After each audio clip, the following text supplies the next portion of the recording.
Yeah, I've just seen this like happen so many times. I had a client a little while back, in the second year of operation, they're on the fourth CRM. And I sort of said to him, like, it's not your CRM. Like, stop changing CRMs. You know what I mean? Like, Yeah. sometimes the way marketing tech is sold, especially CRMs, it can kind of dupe, I think, the buyers if they haven't been through this into a false sense of capability and security. The dream is that, hey, the CRM will do everything. Get it off the shelf, just connect Yeah. your domain, click a couple of buttons, and bang, money will start flowing in. Like, that's the kind of way that they're positioned. I got my start in ad tech, a bit of growth marketing, manager of largely B2B SaaS organizations, marketing operations professional community, otherwise known as the Mo Pros. We're working hard to elevate the function every single day. Marketingops.com.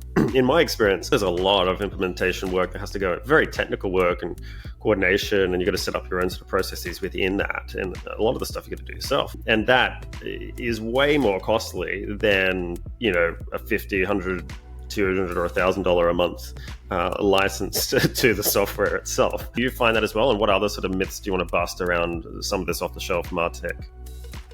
Yeah, I think I wrote about this. I don't even know.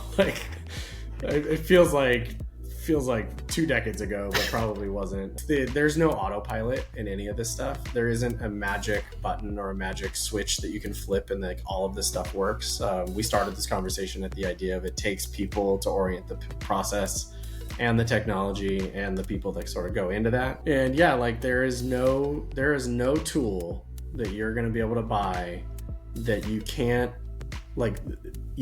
you can't just turn it on and expect it's going to do some magical things for you. But my number one piece of advice to every sort of entrepreneur, marketer, business professional out there is that if there's a tool at your fingertips, spend some time trying to understand how it works, because once you learn a little bit more about how it works and you don't just expect that it's going to do all these things for you willy-nilly, you'll start to figure out how to scale yourself a lot faster.